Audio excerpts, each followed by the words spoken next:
The following is a presentation of the Belly Up Sports Media Network. Here's what's cooking on today's Sports Stove podcast. NFL picks for week number 6. Can't believe we're already there. College football talks and, of course, Major League Baseball playoffs. That's what's cooking on today's Sports Stove podcast. From Belly Up Sports and the Belly Up Podcast Network, you're listening to the Sports Stove podcast with your host, Vince Stover. Hey, good looking, what you got cooking? How's about cooking something up in me? Welcome in to an all new edition of the Sports Stove podcast presented by Righteous Felon Jerky. That's right, Righteous Felon Jerky. You can find more information at righteousfelon.com.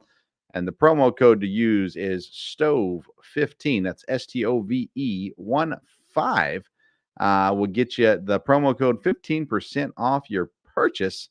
And hopefully you go try it. I've been trying out several new flavors and have some flavors for my dad to try if it makes it back to Ohio. I'm Vince Stover. My dad, Dale Stover, joins me again today. How you doing, Dad?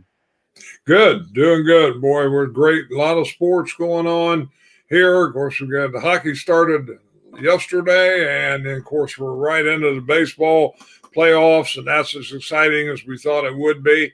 And, of course, NFL, college football, Lion, other things going on too. So, yeah, I saw the Preds are 0-1 to start off the season, but some fancy nifty goals scored. So there's our hockey talk for the day. Presented by Righteous Felon Jerky, righteousfelon.com, promo code STOVE15. All right. Yes, hockey. I'm sure each week we'll bring you at least a couple seconds of hockey, but we're going to stick primarily to football. And a lot happened this week, Dad. Some major injuries happened as well. The Dolphins running back who has taken the world by storm, Achane, has come in, and he is injured. He's out for at least 4 weeks.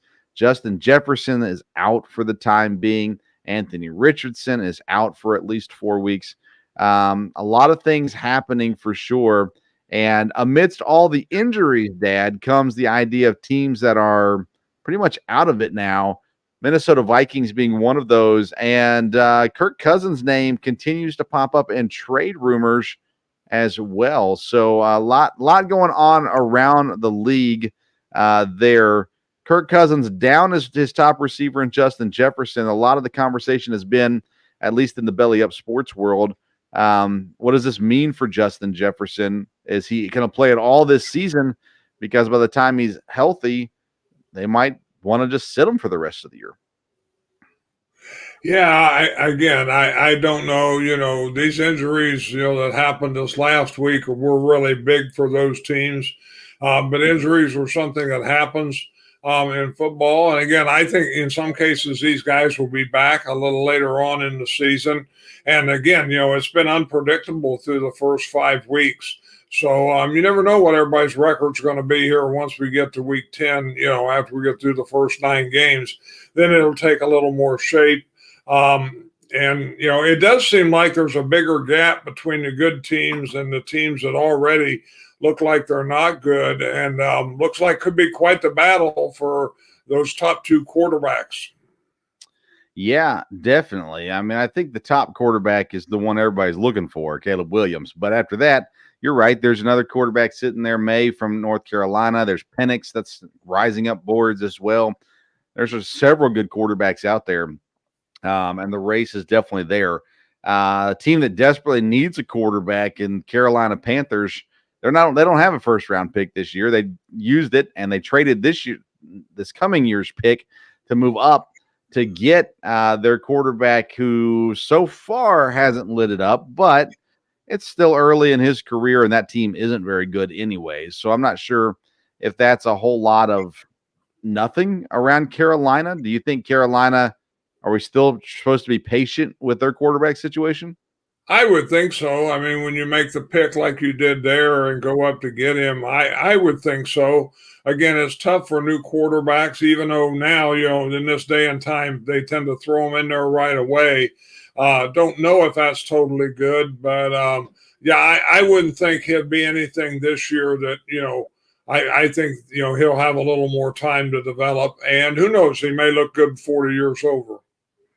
One coach saved his job at least for another week this past week. The Bears winning 40-20 over Washington. Eberflus, a rumor has it he was going to be canned after that game if he lost. He not only pulls out the win, they get a big win. So is Eberflus still your first coach to get fired, or does Bill Belichick move into that spot? Obviously not after a 34-0 loss. But yeah, I don't think it'd be Bill Belichick. We'll see what the Bears do. If the Bears win a couple in the next 3 or 4, he may hang on. But again, I think if they were to get beat badly again a couple games in a row, we'll see. Now, Ron Rivera could be looking at losing his job in Washington. You don't lose to the Bears by 20. Let them give up, my goodness, 40 points. Gracious. Patriots did get shut out, though, 34-0. The Bill Belichick era is not ending on a high note. Is this the final year we see Coach Bill Belichick, or do you think he sticks around longer? No, I think this will probably be the end of it here. Like I said, that was really a surprising game in some ways with the score. But no, I would think, he's getting near the end of his career and probably should, and see how he can end up there. So I wouldn't think it would go past that, and be, interested to see if he still stays in football in capacity somewhere. Yeah, I'm wondering if he stays the general manager and hires a coach, brings in a coach, or if they just make a clean break at the end of the year. I'm not sure how that'll shake down either. Broncos lost to the Jets 31-21. How many more games does Russell Wilson start this year? I think he keeps being the starter. But we'll see. The Broncos are, like I said, they're not doing well, and we'll see. We will see. I don't know that they're better off with somebody else. I don't know if Russell Wilson's the whole problem, but we'll see. Well, it's not even about being better off necessarily. I mean, at this point, you're looking at might as well just tank and get a good draft pick, because Russell Wilson does not look like he's ever going to return to what he once was. On the season so far this year, he's throwing just under 67% completion. He's got just over 1,200 yards. He's got 11 touchdowns and 2 interceptions, which isn't horrible, of course, as well. But I don't know. To me, he's just not the guy. He's not showing up. He's not leading. He's not playing as a leader, which is what he did in Seattle. Even though they have those solid defenses, I understand that. He led and he won games. He made things happen. He's not doing that in Denver, and he's got talent on the offensive side of the ball. I don't know much about his offensive line, but I tell you what, the Broncos look really, really bad. And 1-4 is not a good start to the season. Losing to the Jets, that's not great either, because the Jets really aren't that good either. Speaking of teams that aren't good, at least Dad wants you to think that way. And he was right this week. The Dallas Cowboys get blown out 42-10 against San Francisco. And I want to first say this. I have believed in San Francisco's defense all along. I did not believe in Brock Purdy. Now, he's got a ton of great weapons. But I think it's time for me. I've come to a few conclusions this week. And one of them is I think the 49ers are the front runner in the NFC. I think they're above Philadelphia in that spot. And I think their defense and offense combined makes them super powerful. They demolished Dallas. 3 interceptions against Dak Prescott. They held the run game to nothing. That was a old-fashioned butt whooping, honestly, there. So 49ers undefeated. Cowboys lose their second game of the year, both to NFC West opponents. Any thoughts on that game? Well, I was surprised it was as dominant as it was. I did think the 49ers would win. And again, it'd be interesting to see how Dallas, rebounds from this, because it does look like they have a very good team. no doubt about it. But, you've lost to the Cardinals, and now you really got, beat up. But like I said, the 49ers are probably by far the class of the NFC right now. And like I said, in the next few weeks here, as we get to the midway point, be interesting to see where things kind of shake out. Another conclusion I came to this week was the Green Bay Packers are not going to go to the playoffs. I still like the future for the Packers. The present is looking a little bleak. The loss to the Raiders, obviously they could have won that game. They're not far off, but the offensive line stinks. The defense, we need a new defensive coordinator. I still think that. And we got to get healthy as well. With Aaron Jones being injured does not help the situation either. The run game is atrocious when Aaron Jones is not in the game. So I'm peacefully at this conclusion. I like the future of the Green Bay Packers. I like Jordan Love. I like the receivers. I like a lot of the talent we have on defense. But this is just not going to be our year. I thought we could win the division. I don't think that's going to happen now. And I'm okay with it. I'm not mad about it. But I've come to the conclusion the Packers are just not – they're not that team this year. Do you agree with me, or are you still trying to hold out hope that they can turn things around? Well, I think it's a little too early to go that far, but again, I think they're definitely going to improve. They're going to play better. There's a couple of games they could have won. They maybe could have lost the one they did win.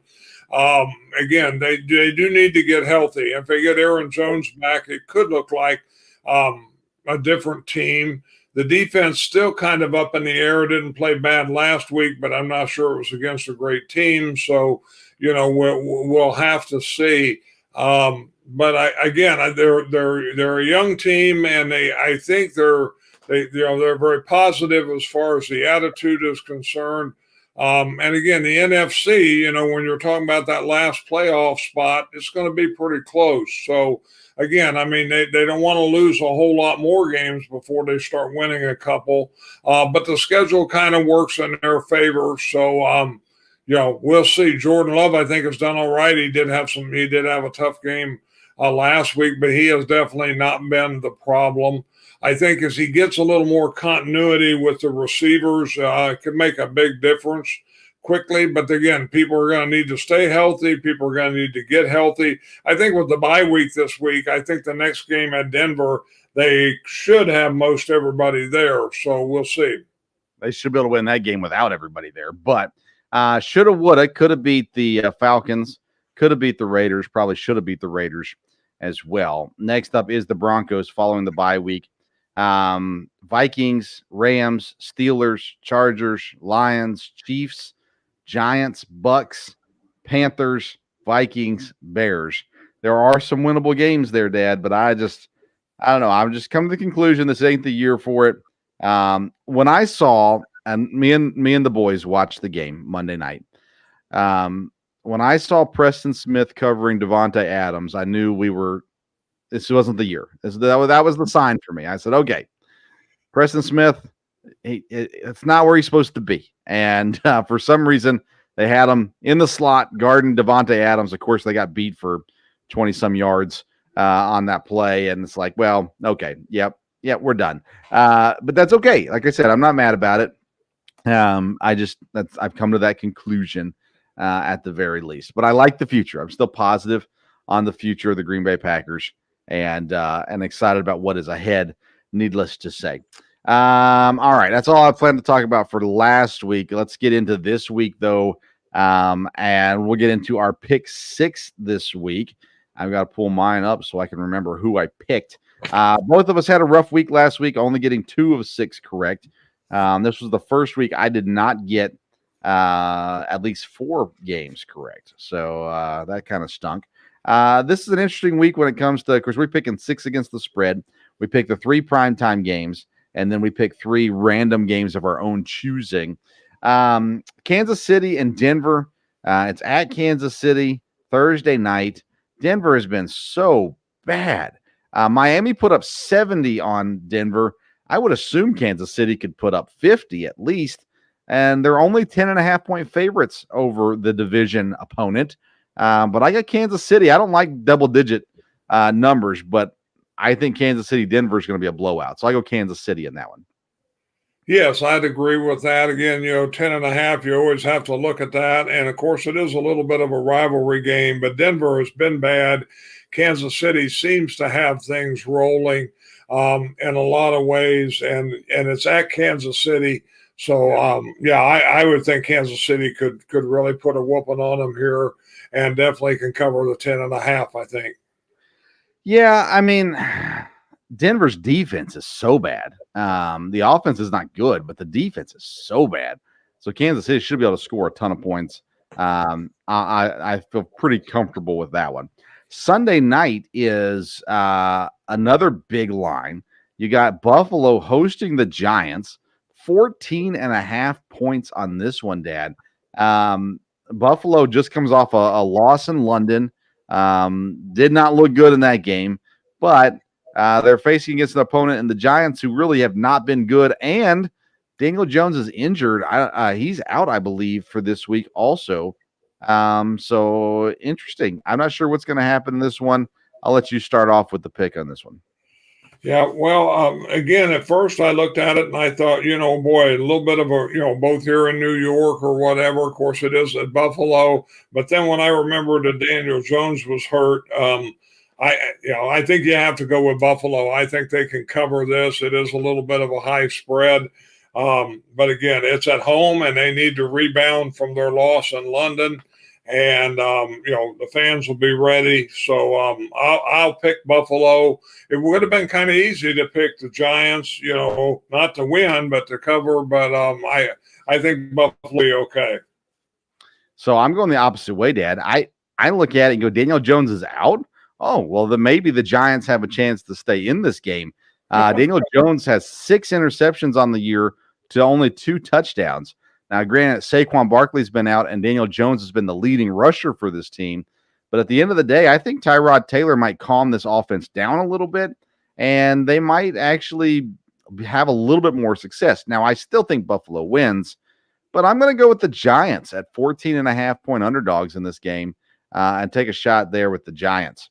Monday night, it's a road home game for Dallas as they play the Chargers in LA, but as we all know, the Chargers have no fans in LA. So it'll be a home game for Dallas practically when it comes to the crowd aspect of it.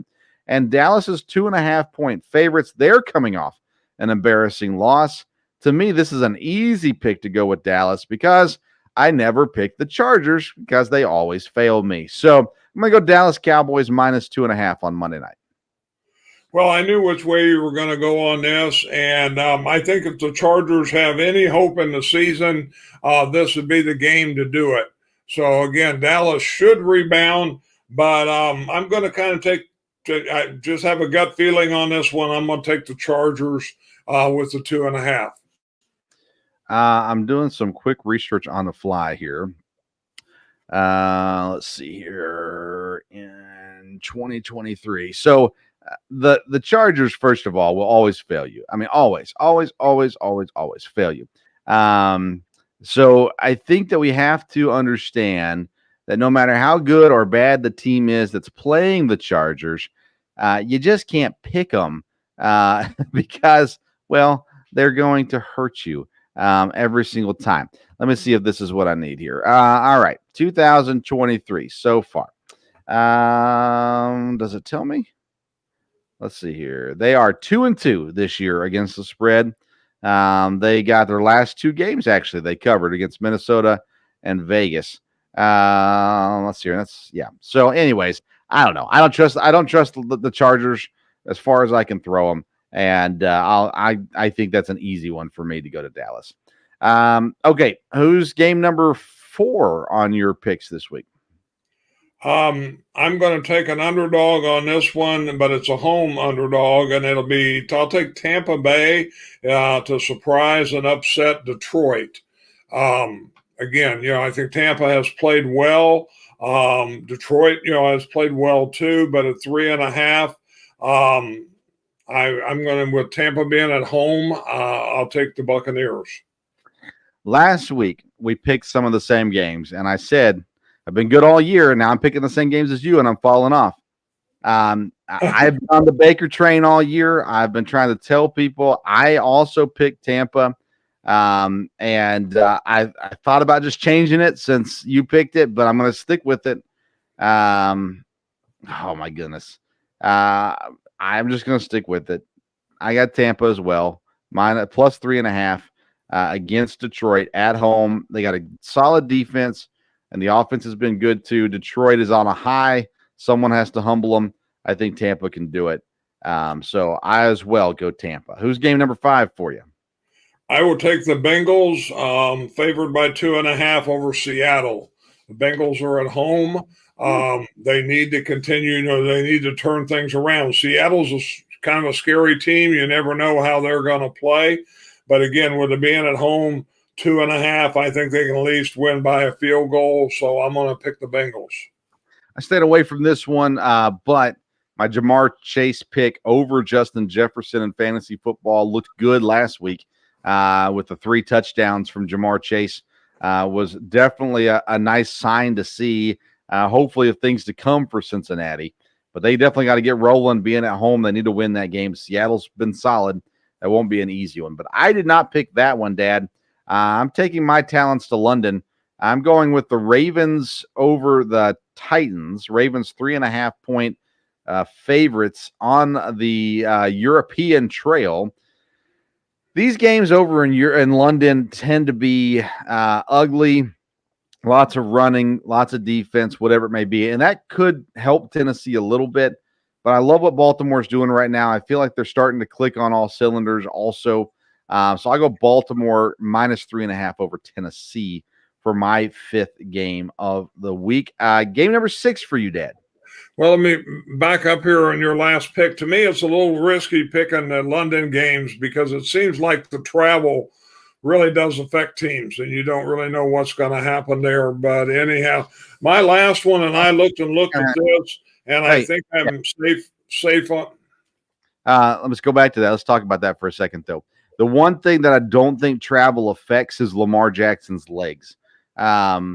And for that same cause, Derrick Henry's legs too. So that's why I'm saying it could be good for Tennessee also.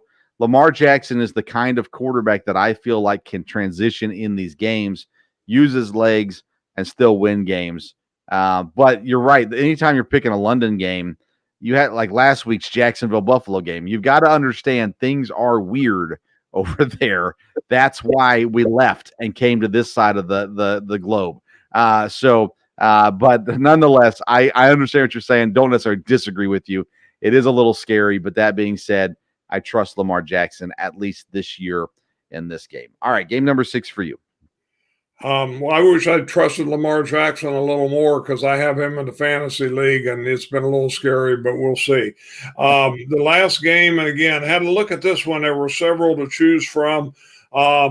But I'm going to take a favor, but if they're on the road, and that's be the Eagles over the Jets. I really don't think the Jets are very good, and I think the Eagles are. It is 6.5, so they're going to have to win by a touchdown. But again, I looked at them long and hard, and I'm going to go with the Eagles over the Jets for 6.5. I considered that one too, Dad. I agree with you. I think the Jets aren't very good. Overall, at the very least, they got some talented guys, no doubt about it. But Philadelphia's good, 5-0. They're going to lose at some point, so I get worried about that a little bit. But nonetheless, I would agree with you. I didn't pick that game, but I would agree with you on that one. For my last game, Dad, I had several options here. I really wanted to take Houston as an underdog against New Orleans. I chose to stay away from that one. New Orleans has a solid defense. I'm going to go with one. They are favorited, but not by society, just in Vegas. I'm going to go with Minnesota. 2.5-point favorites over Chicago. They're on the road in Chicago. Justin Jefferson is out. It's kind of a crazy move. I'm a little surprised they're still the favorites in Chicago, but I decided to go ahead and go with Minnesota. I think Cousins throws the ball for a bunch of yards this week. I think that the Jordan Addison has a big game as a rookie as well. TJ Hawkinson, I think, has a big game also. The Bears, even though they won 40-20 last week, I think that's as good as it gets for them. And I really think Minnesota comes in and wins this game. And so I'm going to go Minnesota. I wish they were the underdogs, but I'm going to go Minnesota at -2.5 over Chicago. You follow the NFC North, of course. What are your thoughts on that game? Well, I looked at that, and that's a risky pick. If I was going to pick it, I'd pick the Bears, and I don't know that I can really do that ever with a good conscience. But again, if they're going to go on any kind of run, they're at home, coming off a big win. The Vikings are struggling. There's no doubt about this. So if the Bears ought to win this one. If they lose and even get beat handily by the Vikings, then I think things go right back south. But I'm not sure how this game will go. And if I would have picked it, I probably would have picked the Bears. I think Kirk Cousins, we shouldn't have to learn anything else about Kirk Cousins. We should know who he is by this point. I think we learned something about Kirk Cousins this week. I think he either comes out and plays focused, putting everything on the dot. Now, Hawkinson dropped several passes last week. And again, not having Jordan Jefferson, I think we see the ball get spread out a little bit. I think the offense kind of gets refocused a little bit. And I think Minnesota looks better this week. They don't have a great defense, but Chicago is so bad. I think Eberflus is done. So I think this is going to be an interesting game. And I think this is the kind of game where people look and go, you know what, that Kirk Cousins guy, I think I got to respect him a little bit after this week. And we'll visit this next week to see if I was right about that. But I think that's where we come to by the end of this week.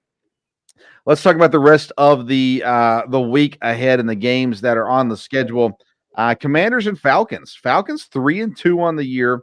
They had a close one last week that they were able to pull off again as they beat the Texans by 2. Atlanta's winning these close games right now. The Commanders, yikes, looked bad last week. How do you feel this one goes? Yeah, this one's really hard in a lot of ways because, again, I think Washington should rebound a little bit. The Falcons, I kind of like them as a young team. They're 3-2, and there's 2 games. They very easily could be 1-4. So, but they've got things going. The coach has got things going positive. But I wouldn't feel. I can't say I feel comfortable that they're going to handle the Commanders. Of course, they are at home. Washington needs to rebound, or all of a sudden they're going to be one of those teams, in the cellar fighting for the top 2 or 3 picks here. Yeah, which isn't a bad place to be this year. So if you're not going to be at the top, you might as well be at the bottom. I agree. I think Falcons win this game being at home. They just, I don't know, they seem a little fresher than what Washington's been looking like as of late. A game I'm excited for, Dad, is the Gardner Minshew revenge game as the Colts face off against the Jaguars. The Jaguars come back from 2 weeks in London, and they're a 4-point favorite.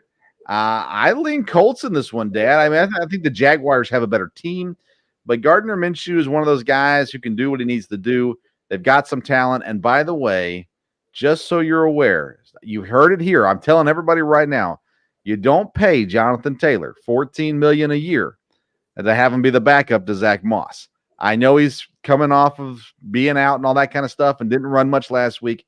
It will not be long for Jonathan Taylor to take over this game. This might even be the game he does so. It still may be an even split this week with Moss because Moss has run the ball really, really well. But you don't pay a guy as much as they're paying Jonathan Taylor to have him back up a guy. So I like the Colts in this one, Dad, and I'm a Jaguars believer. But I like what the Colts are doing this year. So I'm going to go Colts over the Jaguars in that game. Well, I like the Colts this year, and I think they're doing well. And Minshew, if you're going to have your top quarterback hurt, he's probably one of the better backups down the line. But I think the Jaguars are going to really, really be well. At first it was kind of like, well, they're really disappointing. But I think they've got a good team. They're at home. So I would have to go with the Jaguars on this one, but this could be a fun game to watch. I'm glad the Colts are going to be, I think the Colts will be competitive this year. Of course, Richardson could be out, 6 to 8 weeks is what I saw. So we'll see. if the travel scares you going to London, it should scare you coming home from London too. And the Jags 2 weeks in London, I think that's a big deal. And so they get back home, seeing family, doing all these other things, and then I think this is a trap game for Jacksonville. Dolphins and Panthers. Dolphins 13.5-point favorites. I have no question in my mind the Dolphins win this game. I don't know if it's a 70-15 game or not, but nonetheless, I think the Dolphins handle the Panthers easily enough. Yes, the Dolphins should control this game, no doubt about it. 49ers and Browns. Browns at home are 7-point underdogs. San Francisco is just, they're that team. Until they get injured, at some point, Kittle or McCaffrey or somebody else is going to get hurt. Until they do, they're going to be incredibly hard to beat. And it looks like the Browns are without Deshaun Watson again this week. So to me, this is an easy 49ers win. Yeah, the 49ers should win. I'll be interested to see, if they blow them out or not, or if it stays relatively close. But, yeah, you'd have to pick the 49ers in this one. I will not, I don't think, be able to watch this game, but it's the game that if I could watch any game this week, it would be this one, Texans and Saints. Texans at home, underdogs in at home, 1.5-point underdogs. I love what the Texans are doing. CJ Stroud has been really fun so far this season. The run game has not got going yet. Pierce has not been solid for them, but CJ Stroud has been good. I love what they're doing. Don't believe in the Saints right now. I think the Texans win this game, but it does scare me because the Saints are a good defense. That's why I didn't pick it this week. But if I had to watch a game, this is the one I'd watch, Texans and Saints. How about you? Yeah, this is the other game I almost picked. I do think the Texans, I like what they're doing, and I think they'll win. I think they can beat the Saints. We'll see. Mentor faces mentee. Patriots versus Raiders. Bill Belichick's team 1-4. McDaniels has his team at 2-3. Vegas is the 3-point favorites at home. The Patriots are reeling, man. Mac Jones has not been good. Zappe's played the last 2 games. He's not been great either. Patriots have not found any kind of rhythm going offensively or defensively. Neither one of us really think the Raiders are much of anything to write home about, but neither are the Patriots. So which way do you go in this game? Well, this would be one of the games you're definitely not excited to watch. I mean, I don't know what's going to happen with this. You would think, the Raiders, but the Raiders aren't really that good either. So, and sometimes Belichick can come back and, be surprising. So I really have no idea where this one will go. I'll pick the Raiders, but yeah, you would have to pay me to watch this game. I would not watch this game for free. That's for sure. Lions and Bucks we talked about already. I'm excited about that one. Cardinals and Rams. Cardinals have been an interesting team this year, and so have the Rams too. They've got the rookie receiver that's been phenomenal, but they're only 2-3. Cardinals have played tight at 1-4 to start off this season. Rams are 7-point favorites. I might even consider the Cardinals to cover, but I think the Rams win this game. Any thoughts on that one? Yeah, this is one I really looked at too, because like you said, I think the Cardinals could cover this. Cardinals have been surprising. They have played better, better than you would have thought. And the Rams, you kind of don't know who's going to show up on that, even though, like I said, of course, their wide receivers done great. So you would think the Rams would win at home, but I don't know. We'll just see what the Cardinals can do. It's been a weird start to the season. Let's look at the teams, and I want you to tell me how many teams in the AFC you think are legit Super Bowl contenders for this season. I think there's 3, Miami, Buffalo, and Kansas City. The other ones, listen, Cincinnati could get on a roll and become that way. Baltimore could look better and become that way. But for me, it's just those 3, Kansas City, Miami, and Buffalo. How many AFC teams do you think are legit Super Bowl threats? I think, probably 4 because I would throw Cincinnati in there. And again, I think the next two teams you got to look at a little bit are Baltimore and Jacksonville. But I don't know where that'll be. Kansas City, definitely. Buffalo, definitely. And Miami, same way. So, again, I think there'll be a big division there when we get to the middle of the season. As far as top 2 or 3 or 4 teams there, and then several fighting for that 6th and 7th spot. Yeah, Cincinnati, like I said, I think they can get there, but of their 3 losses, 2 of them are division losses, and the third one was a conference loss. So they put themselves in a very tough situation to climb out of this year. In the NFC, Dad, I've only got 2 teams, Philadelphia and San Francisco, and I think San Francisco is the front runner in that. There's dark horses and things like that, but I don't look at the Lions, the Cowboys, the Bucks. I don't look at them as legit contenders at this point because I don't think either of them could take out Philadelphia and San Francisco. So I only go 2 teams in the NFC. What about you? Yeah, I would agree. I think Philadelphia and San Francisco are definitely the top 2 teams. No doubt about that. They've got some distance there. And we'd be interested to see who else makes the playoffs because you kind of never know what's going to happen in the playoffs. But right now, definitely those 2 teams have separated themselves, I think, talent-wise from the rest of the pack. Will anybody outside of Baltimore and Detroit be watching the Ravens versus the Lions Super Bowl that happens inevitably at the end of this year? Yeah, so we'll see. Yeah, we'll see how that all shakes down for sure. Okay, a reminder, Righteous Felon Jerky. You want to make sure you go check them out. I posted my Righteous Felon Jerky flavor power ranking this week on Twitter. I still hold fast to the Baby Blues Barbecue, which has actually been rebranded as the Bootleggin' Barbecue. Same stuff, really, really solid there. And then the Soul Survivor I had again this week, a Korean barbecue flavor, is number 2 now on my list. The Bourbon Franklin came in at number 3 and the Teriyaki Balboa at 4. You need to go find your new favorite flavor at righteousfelon.com. Use the promo code STOVE15 at checkout. You're going to get 15% off your purchase when you do. Dad, let's go to college football before we get into this week's things. We got to start off with the Red River rivalry now. Oklahoma, I watched this game. Oklahoma takes down Texas, an incredibly fun football game. And I found myself cheering for Oklahoma, even though I picked Texas to go to the playoffs. I found myself cheering for Oklahoma, and congrats to the Sooners and the Sooner Nation. Boomer Sooner. Oklahoma did it, Dad. Did you see any of that game? Yes, I watched most of the game, and it was a great college football game, no doubt about it. I think Oklahoma proved they're for real, the way they could come back and keep coming there. I think their quarterback is good, and of course they've got a good defense. They always have a good offensive line. Texas is a good team too, no doubt about it. I think both these teams are going to be very competitive in the SEC. This will be interesting. But, and of course, the transfer portal changes a lot of stuff. But those 2 teams probably aren't going to lose many people, I wouldn't think. But Oklahoma jumped up a lot in the rankings, and we'll see if before long they're in a discussion for the playoffs here. Sure. UCLA upset Washington State.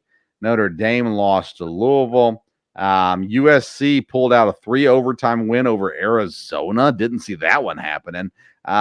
Georgia Tech beats Miami on a wild ending where Cristobal chose not to take a knee. They fumble the run, and Georgia Tech ends up with a wild walk-off win there as well. And in case you didn't notice, Georgia's starting to look like Georgia again after 2 straight weeks of dominance and humbling the Kentucky Wildcats this week as well. A&M hung with Alabama, but Alabama still got the win by 6 last week. Let's get into week 7, though, Dad. Any games that stick out to you this week in college football? Well, of course, we're interested in the Tennessee A&M game, but the game that sticks out is the Washington-Oregon game. Be interesting to see there in the West, and that could be two good quarterbacks there, and I think that'll be a very interesting game. You've got USC and Notre Dame, a lot of tradition there, and again, that could really put USC up in the hunt for sure if they can beat Notre Dame, and you've got Miami and North Carolina, not as big a game. Miami probably ought to win this or be kind of interesting because they're going to underachieve some again this year. They could from there. UCLA, Oregon State, hard to get too excited about that, but it's two ranked teams, so it could be a good game there. Like you said, Georgia is starting to look like Georgia again. But the Kentucky coach helped us understand why that is. So that was very interesting that he went after them on that. Yeah, and he went after a fan too on his weekly radio show. It's been a rough week for Mark Stoops, at least. Dad, I'm going to have you switch over if you don't mind. We're having some audio issues there, so I'm going to take him off for a second. But he mentioned all those ranked versus ranked games. North Carolina, Miami is an interesting one for both programs. North Carolina being a 12 seed, 12 rank right now, undefeated. They can control that game. They jump into the top 10 probably. Notre Dame coming off the tough loss to Louisville. USC triple overtime to Arizona. One of them has to win the game. So that's an interesting one, of course, as well. Oregon, Washington by far is the most entertaining for the weekend. Both 5-0. It's a 3:30 kickoff. It'll be on ABC, and you can watch it there as well. So there's plenty of things to be excited about going on there in that game this week. And I think people will like it. I think it'll be a fun game to watch, and we'll see kind of Bo Nix, Michael Penix. We'll see which one can control that game and which one comes out with the better situation at the end of it all. And then the game that I'm really excited about as well is EKU homecoming hosting Tarleton State this week. That'll be a fun one on Saturday as well. We previewed that on Monday's Sports Stove Local Hour. You can go back and watch that episode if you would like as well. All right, Dad, anything else college football related for this weekend? No, again, not necessarily a lot of games, but we're definitely, pretty much in conference play here. But I think I'm interested to see the Washington-Oregon game, and of course, see if Tennessee can, get a big win and jump back up. Let's see here. Major League Baseball. We are in a great time of the year for baseball, but there's been some surprising stuff so far. The Rangers swept the Baltimore Orioles, and they have been scoring all kinds of runs in these playoffs, just like they have all season. The Phillies blew out the Braves today to take a 2-1 lead. The Diamondbacks and Dodgers play later tonight. Arizona leading currently 2-0. The Dodgers getting swept would be quite the story in Major League Baseball, and it hasn't happened in many, many moons. And then as we're doing this show, Astros are currently leading the Twins 3-2 in the bottom of the sixth. Astros with a chance to take the series tonight there. So, Dad, Diamondbacks, Dodgers, D-backs going to sweep them, or Dodgers make a run here? I think the Diamondbacks could sweep them. They're at home. Everything would be set up for it. So, yes, I would think the Diamondbacks could. And like you said, it's been interesting. And the talk all year was American League East. That's where a lot of the power was, and all three of those teams are out of it.